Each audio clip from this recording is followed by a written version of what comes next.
బాలు విషయంలో పార్వతమ్మ లేనిపోని భయాలు పెట్టుకొని తెగ భయపడిపోతూ ఉంటుంది.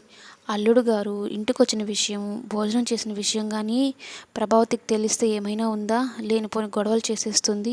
మీనా అల్లుడు గారిని ఇంటికి పంపించివి అని అయితే చెప్తూ ఉంటే అంతలోనే బాలు వచ్చి మీనా చేప దిండు తీసుకొని డాబా మీదికి రా అన్నట్టు చెప్పడంతో ఒక్కసారిగా షాక్ అయిపోతాడు. అంటే రాత్రికి ఇక్కడే ఉంటాడేమో, ఈ విషయం తెలిస్తే ఆ ప్రభావతితో ఎన్ని మాటలు పడాలో అన్నట్టు.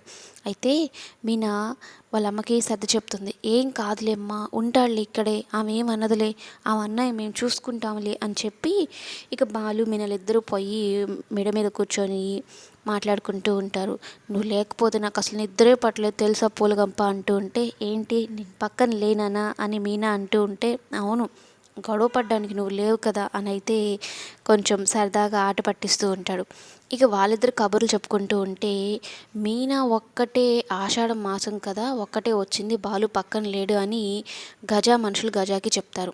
మీనాని కారు పనికి రాకుండా ఎలా చేశామో బాలుకి, అలాగే మీనాని కూడా మీనా ఒక్కటే ఉందని ఏలుకో లేకుండా బాలు మీనా విషయంలో బాధపడాలి అని ఒక ప్లాన్ అయితే వేస్తాడు. బాలు అన్న విషయం అప్పుడుంటుంది. ఇక మీనా ఒక్కటే ఉందని వెళ్ళిన గజాకి బాలుని చూసి షాక్, అలాగే బాలు చేతిలో బాగా దెబ్బలు. ఆ గజాని ఎలా బుద్ధి చెప్పాలా అనుకుంటున్న బాలుకి ఇదే కరెక్ట్ టైం.